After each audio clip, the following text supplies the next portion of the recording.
Anyways, moving on to baseball, Major League Baseball. Haven't had a lot to talk about the past 2 weeks. A lot of things happened in these last few days. So we were actually able to discuss MLB this week as opposed to last week. Obviously, the first thing being Jacob Degrom signed with the Texas Rangers, leaving the New York Mets. Just interesting signing, in my opinion. The Texas Rangers don't seem to be going anywhere, but who knows? That division's not the strongest. A really young division over there. But what do you think, Siege? What do you think this means for the Texas Rangers and Jacob Degrom, I guess? I I don't really. I don't know. It's kind of a weird thing because I don't think very many people kind of saw that coming. Yeah. Jacob Degrom leaving New York and going somewhere else in the first place, let alone going down to a Texas Rangers team that apparently is trying to do something. They're trying to get players, which is good to see because it's been a while since the Rangers have been relevant. I mean, the last About time a they were decade. the last time they were relevant, Ron Washington was the head coach or the manager, not head Yep. coach. I don't know what I'm thinking. I'm thinking like college baseball or something. Talked to a lot of But fans. yeah, so I mean, it's good to see them at least trying to make some moves. They have a very young team down there. Another interesting thing that I was kind of talking to some people today about is having Jacob Degrom there for Jack Leiter, and having kind of Jack Leiter come up through the league under Jacob Degrom and learning a lot from him. I think that's a very interesting point that I got presented earlier today, actually, with one of the lessons that I have. For those of you who don't know, I do pitching lessons and stuff, so I talk a lot of baseball all the time, and yeah, that point got brought up to me, and I thought that was a very interesting point.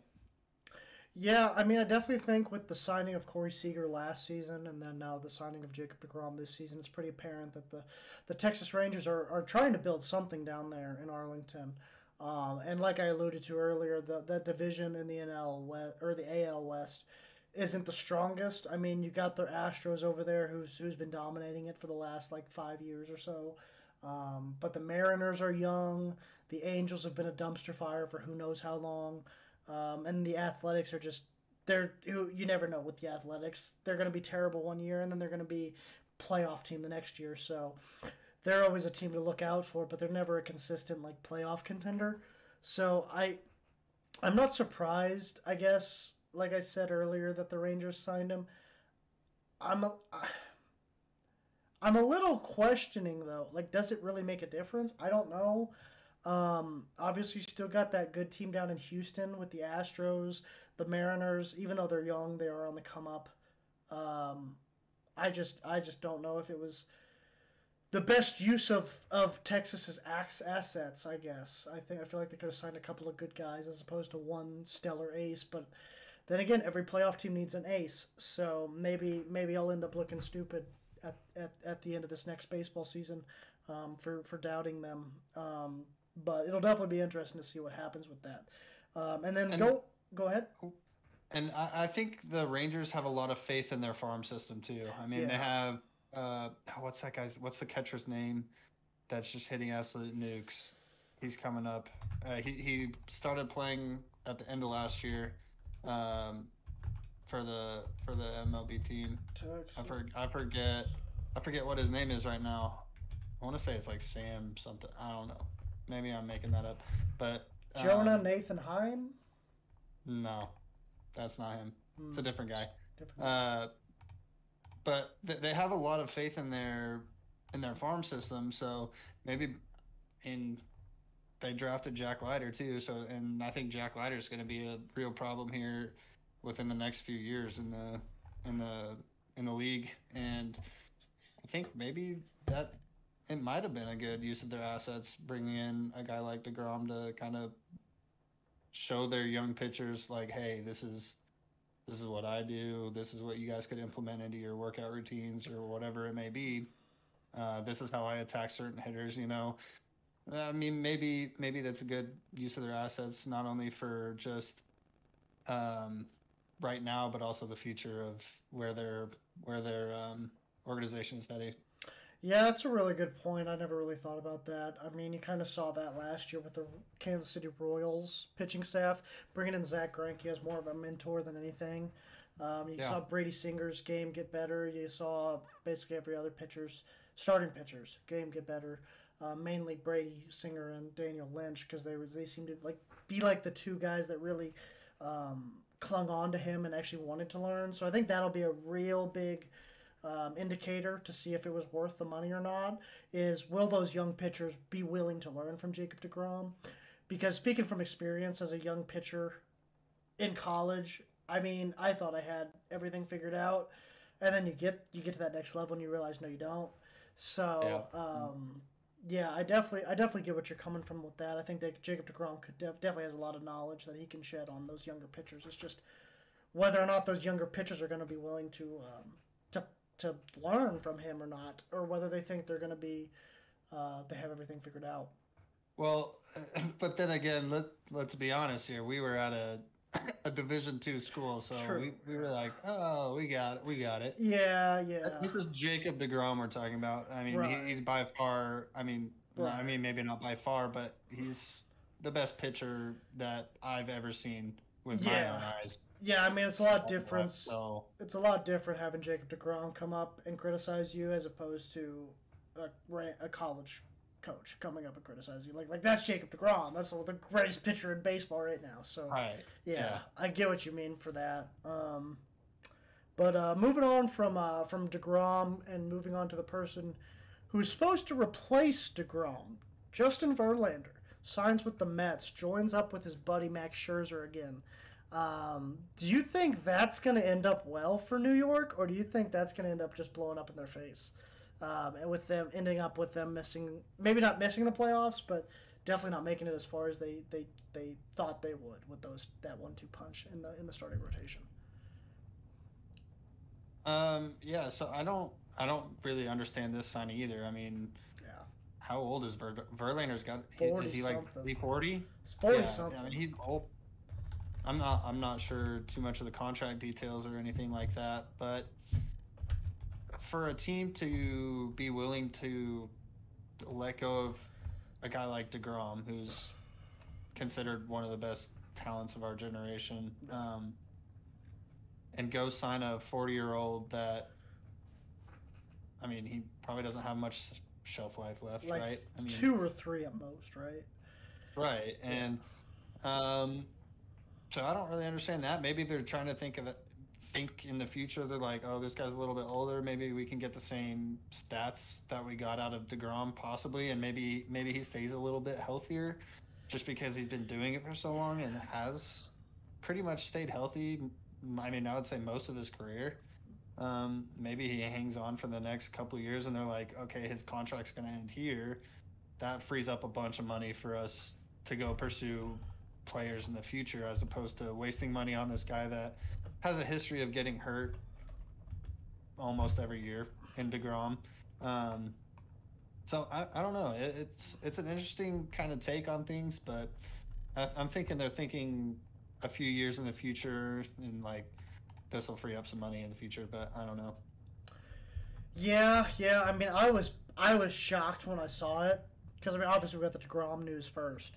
So Yeah. I was shocked when I saw Verlander was the one who's going to be taking his place. It is kind of cool to see him and Scherzer team back up. But yeah, like you said, Scherzer can't have a lot of life left in that arm. You let go of a guy who's in his prime. I don't care if he gets hurt all the time. He's in his prime, and he's one of the best pitchers. He's like Clayton Kershaw when Clayton Kershaw was in his prime. That's about how good he is. Yeah. And I just don't see how you let that guy walk and you bring in a dude 10 years older than him, 15 years older than him, however much it may be, thinking that that's going to give you the same results. Maybe it does. Like you said, Verlander has been much more durable than DeGrom has been in his career. But, I mean, I think expecting to see Detroit Tigers Justin Verlander at this point is kind of ludicrous. And I don't think, All right. even though he did win a Cy Young, what was last year? Did he just win the Cy Young? I don't think even. he just won it. Yeah, I I'm think pretty sure he just. I won think it. he just won the Cy Young at 39 years old. I just can't see that maintaining much longer. It's got to give up eventually. I mean, we even saw with Nolan Ryan back in the day. Eventually, his arm gave out, and then that was just it. He didn't even rehab or anything. He just called it quits. And I could see that being the same thing Verlander does. He seems like the guy that'll just pitch till it goes out, and then once it goes out, it's over. Yeah. So it'll be interesting to see what happens with that up in New York, with him replacing Degrom. But moving on a little bit further south in that same division, the NL East, we got Trey Turner signing with the Phillies, teaming up with Bryce Harper over there in Philadelphia. Do you think that makes the Phillies even stronger title contenders going forward? Go ahead. Do you think? Yeah. So I was just going to add on to that. Do you think that basically makes them the favorites in the NL now? It's hard to say because I mean they're still the Dodgers, you know. Right. But I think they make a strong case. Yeah. I mean even the Padres are making moves too. So I mean, there's a lot of moves happening in the NL. There's a lot of big names getting moved around, all within the NL too. They're not really switching divisions all that much. Yeah. And it's kind of weird because the Phillies are kind of starting to bring back together the old Nationals, and it's weird because that Nationals team that was together was really good and really dominant. Yeah. The one that won the World Series, obviously. So it's almost like the Phillies are just kind of trying to bring back that same, the same kind of core of guys that won that national. What am I saying? The World Series and with the Nationals, and I think the Phillies are making a great move by picking up Trey Turner. I wouldn't necessarily call them the favorites just because I feel like the NL is going to be very competitive next year with the Padres, the Dodgers, the Phillies, and I mean, throw another name out there. I mean, they're all pretty good in the NL. Yeah, at least Cardinals at the top half probably of gonna the be up there board. too. Yeah. So I mean, it'll be interesting. But I think that's a really good signing for the Phillies. Yeah, I mean, I think that's definitely huge for them. I think the extra speed, the extra offense, the extra defense. I mean, he provides so much for your team that the Phillies picking up Trey Turner is nothing but a plus, obviously. Sticking in that NL though, as you kind of mentioned too earlier, we've had a lot of players moving from one NL team to another NL team, making those teams a little bit better. Some of those, a couple of those big signings this offseason. You could maybe say Bellinger to the Cubs was a big signing. That's going to be interesting to see how that pans out. Wilson Contreras signing with the Cardinals, obviously also huge, leaving Chicago and going down to St. Louis. Do you think? I guess since they're both in the NL Central, what do you think? Do you think the Cubs are going to be the favorite of that division going into this next season, or do you think the Cardinals are with Wilson Contreras? Then obviously they still have Paul Goldschmidt, they still have Nolan Arenado, they still that team is incredible over there in St. Louis. Yeah, I think that team is by far the favorite. I don't think the Cubs don't have any of these big name guys anymore like they're not used to having necessarily recently, but I mean, just a few years ago when they won, they had big name guys, and now they don't have that luxury anymore. They have to go try to scout players from other teams and they have the cap space for it, right? Because they haven't been spending money on players, so they have the cap space to go do it. It's just whether or not that they can go do it and take these players away from these other teams. I think the Cody Bellinger signing isn't anything too special. Cody Bellinger was really good a few years ago. He's kind of fallen off since then. But I mean, I still love watching him play. His swing is just, I don't know how he swings the bat like he does, and it goes a mile when he hits it. It's mind blowing to me how he swings. But no, I don't think that signing is going to really propel the Cubs to the top of their division or anything like that. Yeah, I mean they're a far cry away from when they had Javi Baez and Chris Bryant and Anthony Rizzo and that whole team up there. Right. it's definitely kind of sad to see what they've turned into. Hopefully, the Cody Bellinger signing at least brings them some sort of relevance again. But I do agree that the Cardinals should be looked at as the absolute favorite in the NL Central.